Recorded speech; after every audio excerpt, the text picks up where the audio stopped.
Hi. So இன்னைக்கு என்ன அப்படின்னா May 5 நேற்று டிஎன் ரிசல்ட்ஸ் எல்லாம் வந்துருச்சு. சரி, என்னதான் பரபரப்பாக போயிட்டு இருந்தாலும் நமக்கு கரண்ட் அஃபேர்ஸ் முக்கியம். நம்ம படித்தாதான் நமக்கு மார்க் வந்தால் தான் நம்ம வேலை. எது என்னன்னாலும் சரி, கரண்ட் அஃபேர்ஸை கரெக்டாக பார்த்தணும். ஓகேவா? ஸோ ஃபர்ஸ்ட் கவர்மெண்ட் ஸ்கீம்ஸ்லேருந்து ஆரம்பிக்கலாம். புதுசாக என்ன ஸ்கீமை இறக்கியிருக்காங்க அப்படின்னா ப்ரெஷர் 2.0 ரிலீஸ் பண்ணியிருக்காங்க. ஸோ இது யார் பண்ணாங்க அப்படின்னா கவர்மெண்ட் ஆஃப் இந்தியா ப்ரெஷர் 2.0 ஒரு டிஜிட்டல் பிளாட்ஃபார்ம் கொண்டு வந்திருக்காங்க. ஸோ இதில் என்ன பண்ணியிருக்காங்க அப்படின்னா நிறைய மெக்கானிசம்ஸ் அப்கிரேட் பண்ணியிருக்காங்க.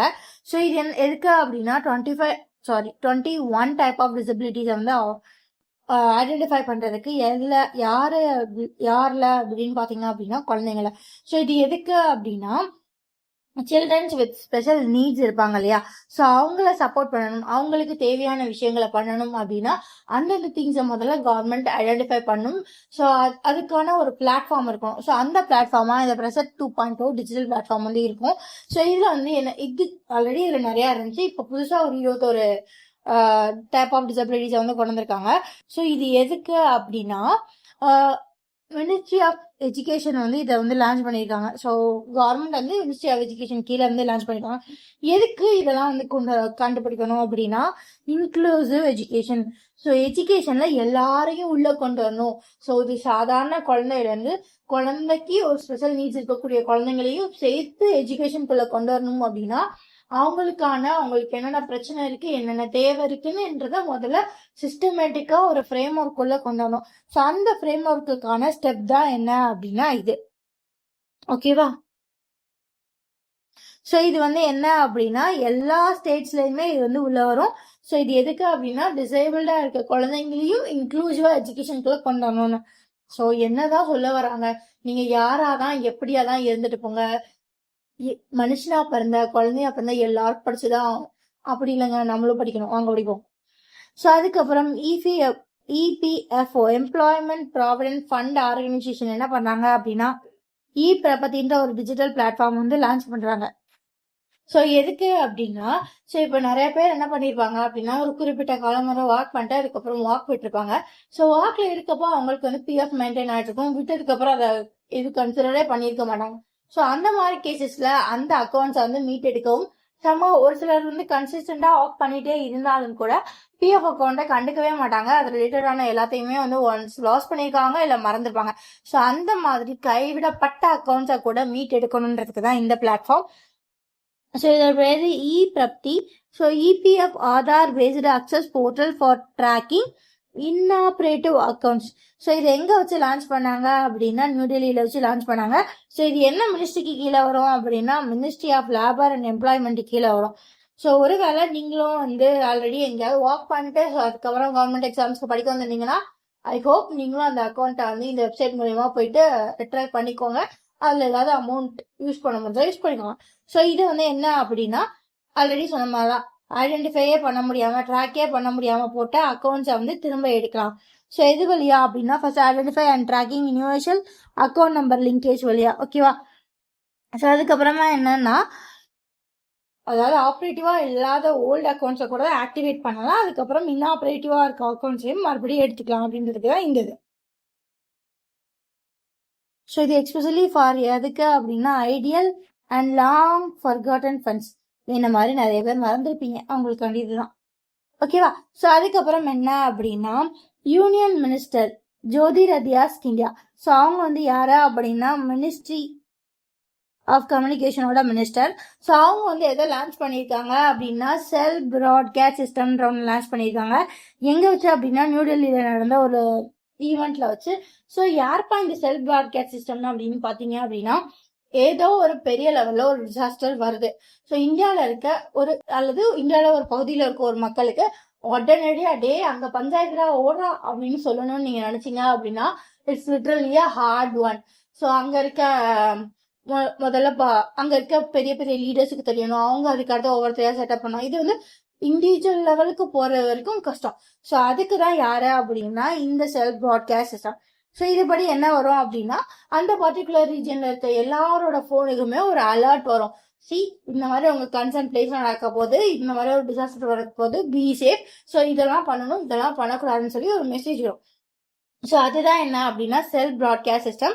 ஸோ இது யார் கொண்டு வந்தாங்க அப்படின்னா மினிஸ்ட்ரி ஆஃப் கம்யூனிகேஷன் தான் கொண்டு வராங்க. ஸோ பட் இது யார் வந்து டெவலப் பண்ணது அப்படின்னா centre for development of telematics வந்து டெவலப் பண்ணுது. ஸோ இது யாரு கீழே வருது அப்படின்னா டிபார்ட்மெண்ட் ஆஃப் டெலிகம்யூனிகேஷன் கூட வருது. ஸோ இவங்க யார் கூட பார்ட்னர்ஷிப் வச்சு இதெல்லாம் பண்ணாங்க அப்படின்னா ஒரு டிசாஸ்டர் வருதுன்னா அவங்கள கண்டுபிடிக்கணும். நேஷனல் டிசாஸ்டர் மேனேஜ்மெண்ட் அத்தாரிட்டி கூடயும். ஸோ அது எல்லாத்தையும் சொல்லணும் எல்லாருக்கிட்டேன்னா மினிஸ்ட்ரி ஆஃப் ஹோம் அஃபேர்ஸ் வந்துடும். ஸோ இவங்க அதாவது department of telecommunication, national disaster management authority, ministry of home affairs. So இவங்க 3 பேரும் சேர்ந்து உருவாக்குனது தான் என்ன அப்படின்னா இவங்க 3 பேரோட பார்ட்னர்ஷிப்ல centre for development of telematics உருவாக்குனது தான் என்ன அப்படின்னா செல்ஃப் ப்ராட்காஸ்ட் சிஸ்டம். ஸோ இதோட வேலையே அப்படி என்ன அப்படின்னா ஏதோ ஒரு பெரிய இஷ்யூ வர்றப்போ உடனே எல்லாருக்கும் மெசேஜை பாஸ் பண்றது. ஸோ அதுக்கப்புறம் இந்தியா வந்து எதை டிப்ளாய் பண்ணியிருக்காங்க அப்படின்னா பிஸ் டியூப். ஸோ இது என்ன அப்படின்னா இது ஒன்றும் இல்லைங்க, ஒரு டென்ட் மாதிரி இருக்கும். ஸோ அதுக்குள்ள ஒரு பேசிக்கான மெடிக்கல் எமர்ஜென்சிக்கு தேவையான எல்லாமே இருக்கும். ஸோ இதுக்கு பேர் தான் என்ன அப்படின்னா பிஸ் டியூப். ஸோ இதை வந்து எதுக்கு கொடுக்குறாங்க எங்க அப்படின்னா ஜமாய்க்கால. ஓகே, ஸோ இது எதுக்கு அப்படின்னா எதுக்கு அதான் ஹாஸ்பிட்டல் இருக்குல்ல அப்படின்னு நீங்க கேட்டீங்க அப்படின்னா ஏதோ ஒரு எமர்ஜென்சியான சுச்சுவேஷன்ல நமக்கு வந்து ஒரு மெடிக்கல் அசிஸ்டன்ட் தேவைப்படுது, நம்மளால அப்போ அங்க இருக்க பேஷண்ட்ஸை உடனே ஹாஸ்பிட்டலுக்கு டிரான்ஸ்ஃபர் பண்ண முடியாது, ஏதோ ஒரு கிரிட்டிக்கலான பீரியட்ல அப்படின்ற பட்சத்துல நமக்கு ஒரு ரேபிட் ரெஸ்பான்ஸ்க்கு ஒரு மெடிக்கல் இன்ஃப்ராஸ்ட்ரக்சர் தேவை. ஸோ அப்போ போய் நான் வந்து உட்காந்து கிரியேட் பண்ணிட்டு இருக்க முடியுமானா அப்கோர்ஸ் முடியாது. ஸோ ஆல்ரெடி அவனாவது ஒருத்தர் ரெடிமேடா இருந்தாலும் அவனை அப்படியே எடுத்துக்கிட்டு போய் கிராப் பண்ணி நான் யூஸ் பண்ணிக்கலாம். ஸோ அதுக்கு தான் யாரு அப்படின்னா இந்த பிஸ் டியூப். ஸோ இது என்ன அப்படின்னா humanitarian assistant and disaster relief ஃப்ரேம்வொர்க்கு கீழே வரும். ஸோ இதை வந்து டெவலப் பண்ணது வந்து இந்தியா தான் டெவலப் பண்ணி அதை வந்து டிப்ளாய் பண்ணியிருக்காங்க. ஸோ என்ன அப்படின்னா ஆரோக்கிய மந்தன் அதோட பேரு. ஸோ அதுதாங்க பிஸ்ம் அப்படின்னா Bharat health initiative for Sahyog Hitha and Mantri cube. ஓகேவா? ஸோ எங்க வந்து பண்ணியிருக்காங்க அப்படின்னா ஜமைக்கா. இது எப்படி இருக்கும் அப்படின்னா நீங்க டென்ட்ஸ் எல்லாம் பார்த்துருப்பீங்க இல்லையா? ஸோ அந்த மாதிரி ஒரு பேசிக் டென்ட், அதுக்குள்ள எல்லாமே மெடிக்கலி ஒரு ஒரு சின்ன மெடிக்கல் ப்ரொசீஜருக்கு தேவையான எல்லாமே அதில் இருக்கும், இன்க்ளூடிங் ஸ்ட்ரக்சர்ஸ். ஸோ அதுக்கப்புறம் மெடிக்கல் எக்யூப்மெண்ட்ஸ் எல்லாமே இருக்கு. ஸோ இது எக்ஸ்பெஷலி எதுக்கு அப்படின்னா ஒரு ரேபிட்டான மெடிக்கல் திங் எனக்கு தேவை, பட் என்னால் ஒரு ஹாஸ்பிட்டலுக்கு அகாமடேட் பண்ண முடியாது. அட் த சேம் டைம் ஒரு ஹாஸ்பிட்டலே இங்கே என்னால் இந்த சுச்சுவேஷன்ல கொண்டு வர முடியாத இடத்துல இது யூஸ்ஃபுல்லாக இருக்கும். ஸோ இது வந்து யார் பண்ணாங்க அப்படின்னா மினிஸ்ட்ரி ஆஃப் எக்ஸ்டர்னல் அஃபேர்ஸும் மினிஸ்ட்ரி ஆஃப் ஹெல்த்தும் சேர்ந்து இந்த ஃபர்ஸ்ட் போர்ட்டபிள் திங்கை வந்து கொண்டு வந்திருக்காங்க. ஸோ இந்த பிஸ்மா வந்து முக்கியமாக யோசிக்க வேண்டியது, ஞாபகம் வச்சுக்க வேண்டியது என்ன அப்படின்னா வேர்ல்டோட first portable modular hospital design. ஓகேவா? ஸோ இது எப்படி சொல்லலாம்னா போர்ட்டபிள் மாடுலார் ஹாஸ்பிட்டல் அப்படின்னு சொல்லிக்கலாம். ஓகேவா? ஸோ அதுக்கப்புறம் குஜராத்ல பேரியர்லெஸ் டோலிங் சிஸ்டம்னு ஒன்று வந்து இன்ட்ரடியூஸ் பண்ணியிருக்காங்க. ஸோ இப்போ நீங்கள் நார்மலாக டோலுக்கெல்லாம் போனீங்கன்னா ஒரு கம்பி வந்து உங்கள் வாட்டி முன்னாடி நிற்கும், நீங்கள் காசு பே பண்ணதுக்கப்புறம் கம்பி தூக்கிடும். ஸோ இதில் அந்த முன்னாடி இருக்க பாரே இல்லாமல் நீங்கள் ஜஸ்ட் அந்த டோல் வழியாக போனாலே போதும், உங்களோட ஃபாஸ்டாக் அக்கௌண்ட்ல இருந்து காசு வந்து அந்த டோல் எடுத்துக்கும். ஸோ அதை வந்து எப்படி பண்ணோம் அப்படின்னா ஏஐ இன்டகிரேட்டட் அந்த உங்களோட வண்டியோட இது இருக்கும் இல்லையா நம்பர் பேனல். ஸோ அதுல இருந்து உங்க வண்டியோட நம்பரையும் ஃபாஸ்டாக்ல இருந்து இன்ஃபர்மேஷனையும் கனெக்ட் பண்ணி அந்த டோலுக்கு தேவையான அமௌண்ட் வந்து அதை எடுத்துக்கும். ஸோ இதுல வந்து நீங்க வண்டியை ஸ்லோ பண்ணணும் ஸ்டாப் பண்ணணும் தேவை இருக்காது. இதனால என்ன இருக்கும் அப்படின்னா டிராவல் டைம் குறையும் அண்ட் ஸ்பீடை குறைச்சி கூட்டி அந்த மாதிரி ஃபியூவல் வேஸ்ட்டும் ஆகாது. ஸோ இதை வந்து யார் இனாகிரேட் பண்றாங்க அப்படின்னா union minister of road and transport and highway நம்ம நிதின் கட்கரி தான் இனாகிரேட் பண்றாரு. ஸோ இது இந்தியாவோட first multi lane free flow barrierless tolling system எங்க இருக்கு அப்படின்னா குஜராத்ல இருக்கு.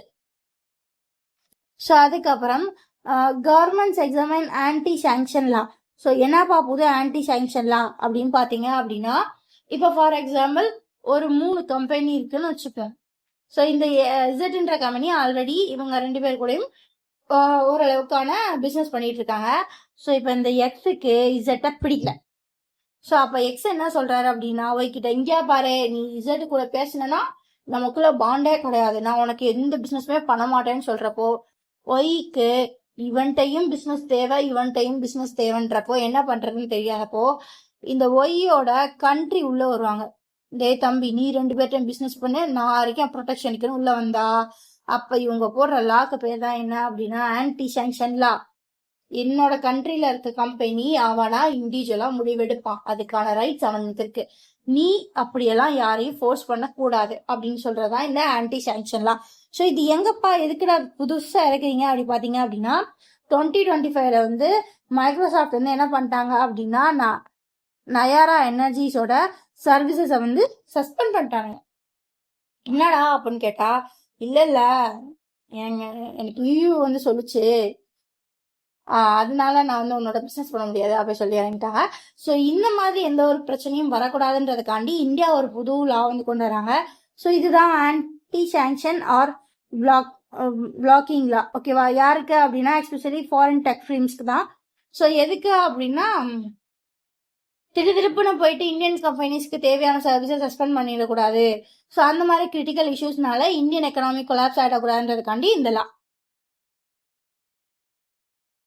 ஸோ அதுக்கப்புறம் மினிஸ்ட்ரி ஆஃப் ஜல் சக்தி வந்து என்ன பண்றாங்க அப்படின்னா எம்ஓஇஸ் வந்து சைன் பண்றாங்க. யார் யார் கூட அப்படின்னா ஒரு 3 ஸ்டேட் கூட, உத்தரகாண்ட், கர்நாடகா, திரிபுரா கூட. ஸோ எதுக்கு அப்படின்னா ஜல்ஜீவன் மிஷன் 2.0க்கு கீழே.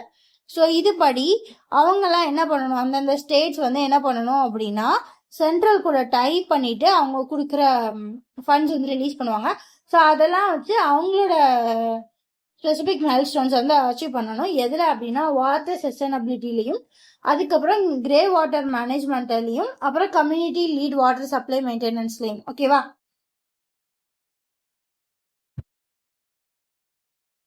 ஓகே, ஸ்டேட் அஃபேர்ஸ் பார்க்கலாம். ஸோ கர்நாடகா, ஸோ இவங்க தான் இந்தியாவிலே ஃபர்ஸ்ட் ஸ்டேட்டா என்ன பண்றாங்க அப்படின்னா ஸ்டேட்டே லீட் பண்ற ஒரு சென்டர் ஆஃப் எக்ஸலன்ஸ் வந்து நடத்த போறாங்க. ஸோ அது மட்டும் இல்லாம இது எந்த டெக்னாலஜி பேஸ் பண்ணது அப்படின்னு பாத்தீங்க அப்படின்னா ஸ்பேஸ் டெக்னாலஜி. ஸோ கர்நாடகா தான் இந்தியாவிலே first state to create a centre of excellence for space technology. So இது எங்க வச்சு கிரியேட் பண்றாங்க அப்படின்னா பெங்களூர்ல. ஸோ இது எதுக்கான கேப் வந்து குறைக்கும் அப்படின்னா நம்ம புக்ல படிச்சுட்டே இருப்போம். இப்போ காலேஜஸ் எல்லாம் பாத்தீங்க அப்படின்னா you will study a lot. ஆனா அதுக்கும் ஒரு ரிசர்ச்சுக்கும் ஆன கேப்பை வந்து இது வந்து குறைக்கும். ஸோ அதுக்கப்புறம் நம்ம படிக்கிறத எப்படி யூஸ் பண்றாங்கன்றதுக்கான நாலேஜுக்கான உள்ள கேப் வந்து இது குறைக்கும். ஸோ இதுக்காண்டி அவங்க யார் யார் கூட எல்லாம் எம்ஓஐ சைன் பண்றாங்க அப்படின்னா ஒரு இந்த மாதிரி ஒரு சென்டர் ஆஃப் எக்ஸலன்ஸ் இருக்கணும் அப்படின்னா அங்க ஒரு காலேஜ் இருக்கணும், இல்ல ஒரு எஜுகேஷன் சென்டர் இருக்கணும், அலாங் வித் கம்பெனிஸ் இருக்கணும். ஸோ அப்போதான் இந்த ஸ்டூடெண்ட்ஸ் அந்த டெக்னாலஜி அப்சர்வ் பண்ணிட்டு அதுல ரிசர்ச் பண்ணுவாங்க. ஸோ அதுக்கு யார் யார் கூட சைன் பண்ணியிருக்காங்க அப்படின்னா Manipal academy for higher education, so அதுக்கப்புறம் ஹாலஜன் கார்பரேஷன், டேசல் சிஸ்டம்ஸ், ஸோ அதுக்கப்புறம் the association of biotechnology led enterprises. So இவங்க எல்லாருக்கூடையும் எம்ஓஐ சைன் பண்ணியிருக்காங்க. ஓகேவா? சாரி. ஸோ அதுக்கப்புறம் தெலுங்கானா செம்மையான ஒரு ஸ்டெப் பண்றாங்க. என்ன அப்படின்னா இந்த ஹைதராபாத் மெட்ரோ ரயில் கார்பரேஷன் இருக்கு இல்லையா, ஸோ மெட்ரோ ரயில் இருக்கு இல்லையா, அவங்களோட கம்ப்ளீட் ஓனர்ஷிப்பை ஸ்டேட் எடுக்க போகுது. என்னடா புதுசா இருக்கு அப்படின்னு பாத்தீங்க அப்படின்னா ஸோ இந்த ஹைதராபாத் மெட்ரோ ரயில் வந்து எப்படி இருக்கும் அப்படின்னா பிபிபி, பப்ளிக் பிரைவேட் பார்ட்னர்ஷிப் மாடல்ல தான் இருக்கும். ஸோ இதை வந்து என்ன பண்றாங்க அப்படின்னா ஸ்டேட் கவர்மெண்ட் இதுல பரவாயில்ல இருக்கட்டும், எல்லாரும் ஷேருக்கு காசை வாங்கிக்கோங்க, ஸ்டேட்டே டேக் ஓவர் பண்ண போகுதுன்னு சொல்லியிருக்காங்க. ஸோ இதுல வந்து யார்கிட்ட இருந்து வாங்குறாங்க அப்படின்னா எல்என்டி, லார்ஜர் அண்ட் டர்போ கிட்ட இருந்து வாங்குறாங்க. 100% ஓனர்ஷிப் அக்யூர் பண்றாங்க. ஸோ இதோட பேஸ் ஒன்னுக்கான கன்சிடரேஷன் எவ்வளோ அப்படின்னா 1461 crores. ஓகேவா? ஸோ செம்ம பிளான்ல. ஸோ ஆல்ரெடி வந்து இப்போ இருக்க பேஸ்ல பாத்தீங்கன்னா கவர்மெண்ட் எல்லாத்தையும் வித்துட்டே இருக்கு. இந்த தெலுங்கானா கவர்மெண்ட் என்ன பண்ண, எங்க பிரச்சனையை நாங்க பாத்துக்கிறோம், நாங்களே ஓவர் கம் படிக்கிறோம்னு சொல்லிட்டு ஒரு ஹைதராபாத் மெட்ரோ ரயில வந்து வாங்கிட்டாங்க. ஏன் இந்த மாதிரி கவர்மெண்ட் நிறைய திங்ஸை வாங்கணும் தெரியுமா? ஸோ கவர்மெண்ட்ஸுக்கு ரெவன்யூ நிறைய இருக்க பட்சத்துல அந்த ரெவன்யூல வர காசை வச்சு பீப்புளுக்கு ஹெல்ப் பண்ணலாம். ஸோ அப்படி அதுக்கு அது உங்களுக்கு வந்து கம்பெனிஸ் தேவை, அதுக்கு ஒரு சிஸ்டம் தேவை, அதுக்கு ஒரு ரெவன்யூ ஜென்ரேட் பண்ற மிஷின் தேவை, ஐ மீன் ஏதோ ஒரு சிஸ்டம் தேவை. ஸோ அப்ப அது இல்லைன்னா ஸ்டேட்டை கவர்மெண்ட்டை ரன் பண்ண காசு தேவை. ஸோ அந்த காசு எங்க வந்து விழும் அப்படின்னா டைரக்ட் அண்ட் இன்டைரக்ட் டாக்ஸஸா மக்கள் மேலதான் வரும். ஸோ ஒருவேளை ரெவன்யூ ஜென்ரேட் பண்ற மாடல்ஸ் அண்ட் சிஸ்டம்ஸ் இருந்துச்சு அப்படின்னா அதாவது கவர்னிங்க்கு தேவையான காசை அந்த மாடல்ஸ் வந்து ஜென்ரேட் பண்ணி கொடுக்கும். ஓகேவா? ஸோ அந்த வகையில இது ஒரு நல்ல மூவ். ஸோ அதுக்கப்புறம் ஏஷியன் டெவலப்மெண்ட் பேங்க் வந்து என்ன பண்ணியிருக்காங்க அப்படின்னா என்னடா நாடு நடந்து பேசிட்டு இருக்கீங்க, இறங்குறோம் கான்டினென்ட் லெவல்லன்னு சொல்லிட்டு பேன் ஏஷியா லெவல்ல ஒரு பவர் கிட் இனிஷியேட்டிவ் வந்து அவங்க எடுத்திருக்காங்க. யாரு? Asian development bank. Pan Asia அப்படின்ற பட்சத்துல இது பார்டர்ஸ் எல்லாம் அடிச்சு உடைச்சிட்டு ஒரு கான்டினென்ட் லெவல்ல வந்து இவங்க இறங்குறாங்க. ஸோ எதுக்கு அப்படின்னா ப்ராப்பரான access to electricity and broadband வந்து இருக்கணுன்றதுக்காண்டி. ஸோ இதில் வந்து என்ன பண்ணுறாங்க அப்படின்னா அவங்க வந்து 50 billion pan Asian power grid initiative வந்து கொண்டு வராங்க. இது வந்து எவ்வளோ டாலர் மதிப்புள்ளது அப்படின்னா $50 மில்லியன் மதிப்புள்ளது. ஸோ அதே மாதிரி $20 மில்லியன் மதிப்பில் வந்து ஏசியா பசிபிக் டிஜிட்டல் ஹாத்தாவே வந்து கொண்டு வராங்க. ஸோ மொத்தமாக இதில் வந்து அவங்க எவ்வளோ காசு போடுறாங்க அப்படின்னா $70 பில்லியன் $70 பில்லியன் அமௌண்ட்டை வந்து இதில் போடுறாங்க. ஓகேவா? So 2 scheme. ஒன்று வந்து பவர் கிரிட்டு, ஸோ இன்னொன்று வந்து டிஜிட்டல் ஹாத்தாவே. பவர் கிரிட் வந்து எலக்ட்ரிசிட்டிக்காண்டி, டிஜிட்டல் ஹாத்தாவே வந்து ப்ராட்பேண்ட் காண்டி. ஸோ இது வந்து பேன் ஏஷியா நடக்கிற ஒரு இனிஷியேட்டிவ். ஸோ அதுக்கப்புறம் இந்தியாவுக்கும் ஜெர்மனுக்குமான ஒரு ஹை லெவல் என்கேஜ்மெண்ட்ஸ் வந்து நடக்குது. So German foreign minister, so யார் அப்படின்னு நீங்கள் பார்த்தீங்க அப்படின்னா அன்னலீனா பேரல்பாக். ஸோ அவங்க வந்து எங்கே வராங்க அப்படின்னா இந்தியாவுக்கு வராங்க. இந்தியாவில் வந்து யாரை மீட் பண்ணுறாங்க அப்படின்னா அவங்க ஃபாரின் மினிஸ்டர்லேயே இந்தியாவோட எக்ஸ்டர்னல் அஃபேர்ஸ் மினிஸ்டர் மீட் பண்ணுறாங்க. ஸோ அவர் யார் பார்த்தீங்கன்னா நம்ம ஜெய்சங்கர். ஸோ இவங்க 2 பேரும் எங்கே மீட் பண்ணுறாங்க அப்படின்னா Hyderabad house in new Delhi. Hyderabad house new டெல்லினா அப்பெல்லாம் பேனிக் ஆகாதீங்க. ஸோ ஹைதராபாத் ஹவுஸ் அப்படின்றது நியூ டெல்லியில் இருக்க ஒரு வீடு, அதோட பேர் தான். ஓகேவா? ஸோ இவங்க வந்து எதை வந்து டிஸ்கஸ் பண்ணுறாங்க அப்படின்னா இண்டோ பசிபிக் ரீஜியனில் இப்போ போயிட்டு இருக்க கான்ஃப்ளிக், ஸோ அது ரிலேட்டடான ஸ்ட்ராட்டஜிஸ், அதுக்கப்புறம் யூரோப்பில் போயிட்டு இருக்க கான்ஃப்ளிக், அதுக்கப்புறம் ஸ்கில்டு லேபர்ஸோட மைக்ரேஷனை பற்றி பேசுகிறாங்க. ஓகேவா? ஸோ அதுக்கப்புறம் இந்தியாவுக்கும் ஜெர்மனுக்கும் நடுவில் கிரீன் சஸ்டைனபிள் டெவலப்மெண்ட் பார்ட்னர்ஷிப் எல்லாம் எப்படி போயிட்டு இருக்கு அதெல்லாம் பற்றி வந்து பேசுகிறாங்க. ரைட்? ஸோ அதுக்கப்புறம் பேங்கிங் அண்ட் ஃபினான்ஸ் போகலாமா? ஸோ மினிஸ்ட்ரி ஆஃப் ஃபினான்ஸ் அடுத்து ஒரு பெரிய விஷயத்த நடத்துகிறாங்க. ஸோ என்ன அப்படின்னா ஃபாரின் டைரக்ட் இன்வெஸ்ட்மெண்ட் வந்து இன்சூரன்ஸ் செக்டாரில் எவ்வளோ பர்சன்டேஜ் வரை இருக்கலாம் அப்படின்னு ஒன்று இருக்கு. ஸோ அதை வந்து புதுசாக ஒரு ரூலை போட்டு ஃபாரின் எக்ஸ்சேஞ்ச் மேனேஜ்மெண்ட் நான் டெப்ட் இன்ஸ்ட்ருமெண்ட் ரூல்னு ஒன்று போட்டு 100% வரை இன்சூரன்ஸ் செக்டாரில் ஃபாரின் டைரக்ட் இன்வெஸ்ட்மெண்ட் இருக்கலாம் அப்படின்னு சொல்லியிருக்காங்க. ஓகேவா? ஸோ இதில் இந்தியாவில் இருக்க பிரைவேட் இன்சூரன்ஸ் கம்பெனியில் 100% வந்து எஃப்டிஐ வந்து இருக்கலாம்னு சொல்லியிருக்காங்க. இது வந்து நார்மலான ஆட்டோமேட்டிக் ரூட் வழியாவே போகும். இதுல ஒரே ஒருத்தர் மட்டும் எக்ஸம்ஷன். யாரு அப்படின்னா நம்ம life insurance corporation of India, LIC மட்டும்தான். ஸோ எல்ஐசி வந்து எக்ஸம்ஷனா இருக்கும். இதுல வந்து 100% எஃப்டிஐ வந்து போட முடியாது. அப்ப எவ்வளவு பண்ணனா இதுக்கு முன்னாடி 20% இருந்துச்சுல, ஸோ அதே மாதிரி 20% எஃப்டிஐ மெயின்டைன் ஆகும்னு சொல்லியிருக்காங்க. ஸோ அதுக்கப்புறம் நேற்று பார்த்ததுதான் GST record collection. So April 2026 வரைக்கும் ஜிஎஸ்டி எவ்வளோ கலெக்ட் ஆயிருக்கு அப்படின்னா 2.42 lakh crores வந்து கலெக்ட் ஆயிருக்கு. ஸோ இது போன வருஷத்தை காட்டிலும் 8.7% இன்க்ரீஸ். ஸோ அதுக்கப்புறம் என்ன அப்படின்னு பார்த்தீங்க அப்படின்னா எக்கானமி பார்க்கலாம். India formalise strategy again UCBAM India பண்ணும். சரி, யாருப்பா இந்த UCBAM அப்படின்னா யூரோப்பியன் யூனியனோட carbon border adjustment mechanism. So அது என்ன கார்பன் பார்டர் அட்ஜஸ்ட்மெண்ட் மெக்கானிசம் அப்படின்னா, ஸோ இது கொஞ்சம் டிஃப்ரெண்டாக இருக்கும். இதை தெரிஞ்சுக்கிறதுக்கு முன்னாடி நம்ம இண்டஸ்ட்ரீஸை பற்றி தெரிஞ்சுக்கிறோம். ஸோ இண்டஸ்ட்ரீஸ் பார்த்தீங்க அப்படின்னா மோஸ்ட்லி என்ன எஜெக்ட் பண்ணும் எல்லாருக்கும் தெரிஞ்சதான், கார்பனை எமிட் பண்ணும். ஸோ இதே இது வந்து நீங்கள் கொஞ்சம் பெரிய பெரிய இண்டஸ்ட்ரீஸ் பார்த்தீங்க அப்படின்னா ஒரு ஸ்டீலு, அலுமினியம், இந்த மாதிரி பெரிய பெரிய திங்ஸ்க்கான பெரிய பெரிய இண்டஸ்ட்ரீஸ் வந்து நிறையாவே வந்து எமிட் பண்ணும். ஸோ இதுக்கு வந்து கண்ட்ரிஸ் என்ன பண்ணுவாங்க அப்படின்னா ஒரு குறைஞ்சபட்சம் வந்து டாக்ஸஸ் வந்து இப்போதைக்கு இம்ப்ளை பண்ணிட்டு இருக்காங்க. நீ எவ்வளோ கார்பன் எமிட் பண்றியோ அந்த அளவுக்கு டாக்ஸ் வந்து பே பண்ணும் அப்படின்னு. ஸோ ஏன்பா இப்ப தேவையில்லாம இதை போய் நோண்டுறாங்க அப்படின்னு நம்ம பார்த்தோம் அப்படின்னா, எப்பவுமே வந்து இப்போ இருக்க கிளைமேட் சேஞ்சஸ் எல்லாம் நம்ம வந்து ரிவர்ஸ் பண்ணணும் அப்படின்னா நம்ம வந்து கார்பன் எமிஷனை நெட் ஜீரோ ஆக்கணும். ஸோ இது வரைக்கும் ஒரே ஒரு கண்ட்ரி தான் நெட் ஜீரோ கார்பன் எமிஷன் வந்து கொண்டு வந்திருக்காங்க. யார் அந்த கண்ட்ரின்னு கமெண்ட்ல சொல்லுங்க, இல்லைன்னா நான் நாளைக்கு கண்ட்ரிஸ் சொல்றேன். ஓகேவா? ஸோ அந்த மாதிரி கொண்டு வந்திருக்கிறதுல எல்லா கண்ட்ரிஸும் அதை நோக்கி போறப்ப ஏன் இவங்களை இம்போஸ் பண்றாங்க அப்படின்னா, கார்பன் எமிஷன்ல பல்கா வந்து யார் வருவா அப்படின்னா இந்த இண்டஸ்ட்ரீஸ் தான் வரும். ஸோ இவங்க கார்பன் எமிஷனை கண்ட்ரோல் பண்ணிட்டாங்கன்னா பெரிய விஷயம் வந்து குறைஞ்சிரும், பெரிய அமௌண்ட் ஆஃப் கார்பன் எமிஷன் வந்து குறைஞ்சிரும். சரி, அதுக்கு எப்படி இவங்களை புஷ் பண்ணலாம் அப்படின்னா, இவங்க இப்போ யூஸ் பண்ணிட்டு இருக்க டெக்னாலஜியை விட்டுட்டு கார்பன் கம்மியா எமிட் பண்றதுக்கோ இல்ல கார்பனே எமிட்டே பண்ணாத டெக்னாலஜிக்கோ இவங்க மூவ் பண்ணும். தம்பி, அது கொஞ்சம் கார்பன் எமிட் பண்ணிருது மாறிடியா அப்படின்னு சொன்னா எந்த இண்டஸ்ட்ரி ஓனராது கேட்பாங்களா? அப்கோர்ஸ் மாட்டாங்க. ஏன்னா அது அவங்களுக்கு வந்து நிறைய செலவை வந்து உருவாக்கும். இருக்க மிஷின் விட்டுட்டு புது மிஷின் வாங்கி அதுக்கு எல்லாம் ரைட் பண்ணி கஷ்டம். ஸோ அதை டேரக்டர் சொன்னா கேட்க மாட்டாங்கன்னு கவர்மெண்ட் என்ன பண்றாங்க அப்படின்னா கார்பன் டேரஃப் அப்படின்னு வந்து கொண்டு வந்துட்டாங்க. ஸோ அது படியா கவர்மெண்ட்டுக்கு 30-35% அவங்க பே பண்ணும். ஸோ கவர்மெண்ட்டுக்கு ஒவ்வொரு தடையும் டாக்ஸா பே பண்றதுக்கு அவங்க மிஷின்ஸை மாத்துவாங்க. ஸோ இதுதான் இன்டைரக்டான நோக்கம். சரி, இதுல ஏன்பா யூரோப்பியன் யூனியன் வந்துச்சு அப்படின்னா, யூரோப்பியன் யூனியன் அவங்க கூட பிசினஸ் பண்ற எல்லாத்தையும் சொல்றாங்க, இங்க பாரு நீ எனக்கு இம்போர்ட் பண்ற எக்ஸ்போர்ட் பண்றேன்லாம் இல்ல, எனக்கு இம்போர்ட் பண்றியா, நீ கார்பன் எமிட் பண்ணிருக்கியா, எனக்கு டாக்ஸ் கட்டணும் அப்படி வந்து யூரோப்பியன் யூனியன் சொல்லுது.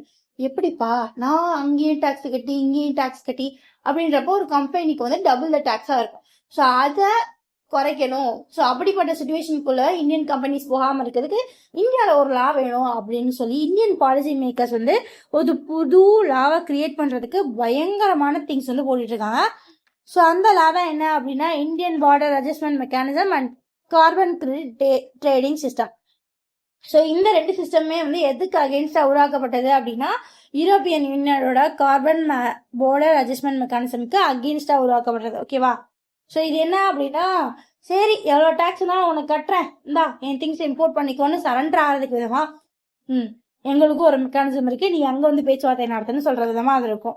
ஓகேவா?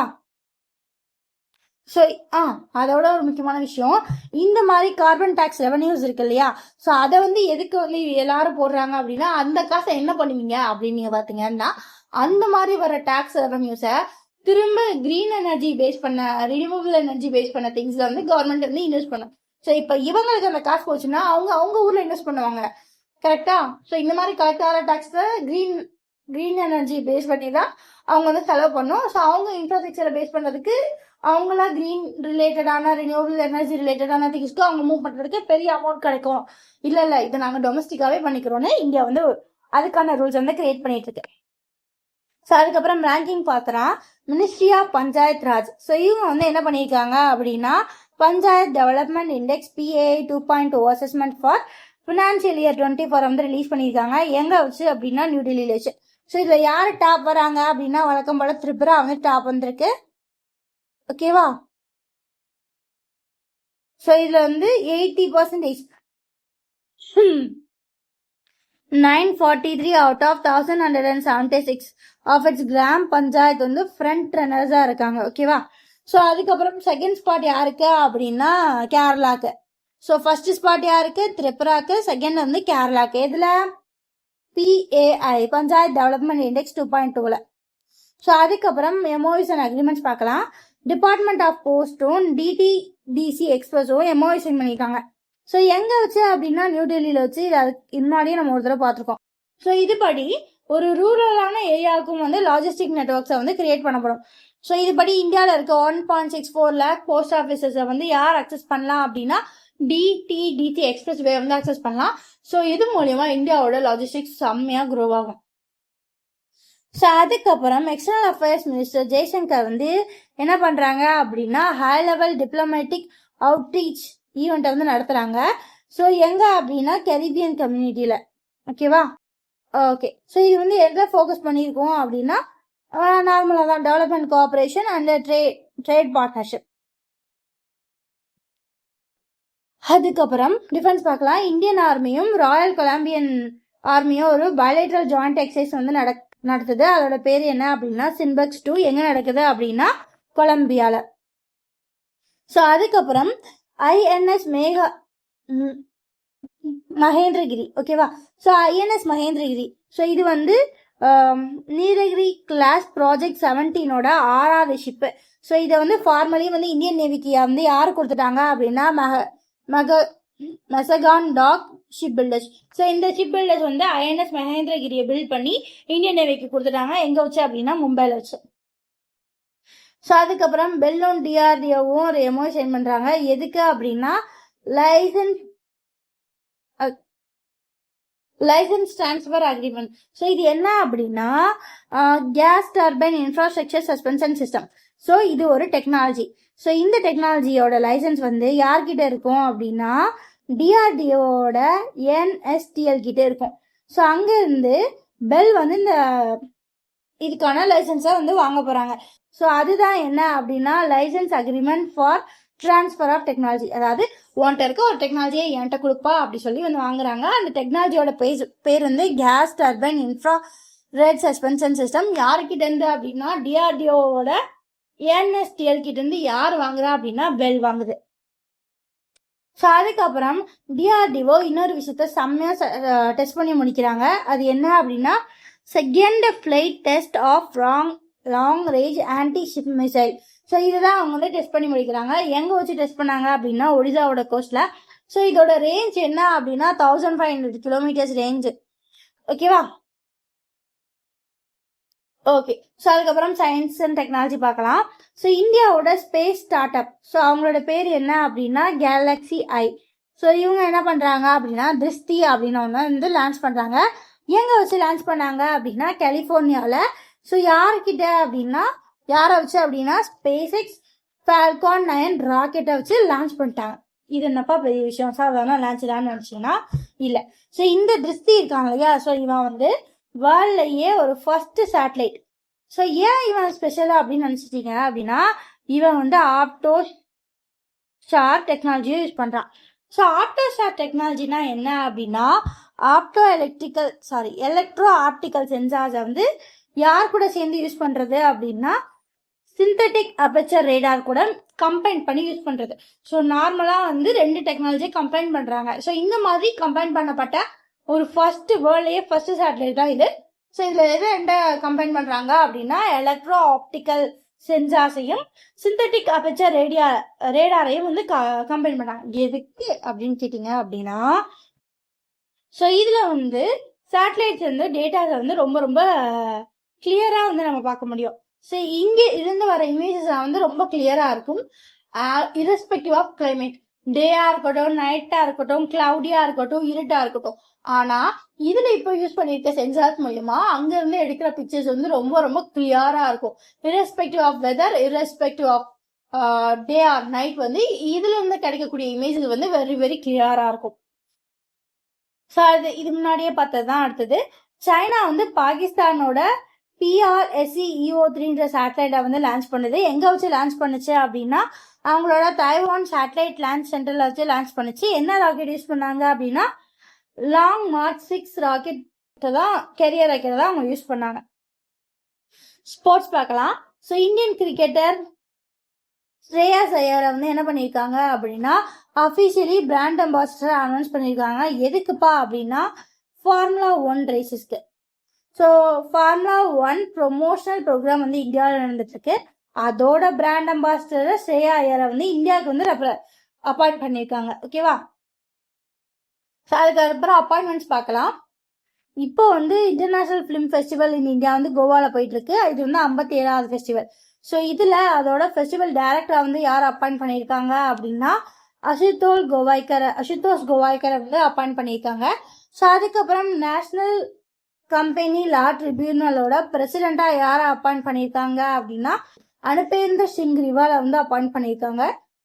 அதுக்கப்புறம் RBIயோட டெபுட்டி கவர்னரா அடுத்த 3 வருஷத்துக்கு யாரை அப்பாயிண்ட் பண்ணியிருக்காங்க அப்படின்னா ரோஹித் ஜெயின் வந்து அப்பாயிண்ட் பண்ணியிருக்காங்க. ஸோ அதுக்கப்புறம் ஒரு 2 பேரை நித்தி ஆயோகோட ஃபுல் டைம் மெம்பரா வந்து அப்பாயிண்ட் பண்ணியிருக்காங்க. யார் அந்த 2 பேருன்னு பார்த்தா ஆர் பாலசுப்ரமணியன் அண்ட் ஜோராம் அனியா, இவங்க 2 பேரையும். ஸோ அதுக்கப்புறம் இன்னைக்கு இம்பார்ட்டன்ட் டேஸ் வந்து பார்த்தலாம். May 2 வந்து வேர்ல்டு டியூனா டே. May 3 வந்து என்ன அப்படின்னா வேர்ல்டு பிரஸ் ஃப்ரீடம் டே. அவங்களோட தீம் பார்த்தீங்க அப்படின்னா A Press for a Planet, Journalism in the Face of an Environmental Crisis. So அதுக்கப்புறம் May 3 என்ன அப்படின்னா இன்டர்நேஷனல் லியோபார்ட் டே. May 4 என்ன அப்படின்னா international fire fighters day. So அடுத்த மிசல் நியூஸ் பார்க்கலாம். Hanta virus outbreak suspected on cruise ship. So என்ன அப்படின்னா நெதர்லாண்ட் பேஸ்டு ஒரு க்ரூஸ் ஷிப்ல வந்து என்ன சஸ்பெக்ட் பண்றாங்க அப்படின்னா மேபி அங்க வந்து ஹாண்டா வைரஸ் அவுட் பிரேக் இருக்கலாம் அப்படின்னு சொல்லியிருக்காங்க. ஸோ இவன் யாரா ஹாண்டா வைரஸ் அப்படின்னு பாத்தீங்க அப்படின்னா எலிகள்ல இருந்து வரக்கூடிய ஒரு வைரஸ் தான் இது. ஸோ எலி அப்புறம் மூஞ்சுரு இதுங்கள்ட்ட இருந்து மனுஷனுக்கு பரவற ஒரு வைரஸ் தான் இது. ஸோ இது வந்து ஒரு பர்டிகுலர் க்ரூஸ் ஷிப்ல வந்து இருக்கலாம், அதனால அங்க உள்ள பீப்புள்ஸ் எல்லாம் சிக்கலாம் அப்படி வந்து கண்டுபிடிச்சிருக்காங்க. ஸோ இதுக்கப்புறம் தான் அதை கன்ஃபார்ம் பண்ணுவாங்க. ஸோ அதுக்கப்புறம் மயான் வல்கனோ வந்து எரப்ஷன் நடந்திருக்கு. மயான் வல்கனோ எங்க இருக்கு அப்படின்னா பிலிப்பைன்ஸ்ல இருக்கு. ஸோ இதெல்லாம் நம்ம ரொம்ப ஞாபகம் திருப்பி மயான் வல்கனோ அப்படின்னா யோசிக்கூடாது. ஸோ அது எங்க இருக்கு? பிலிப்பைன்ஸ்ல இருக்கு.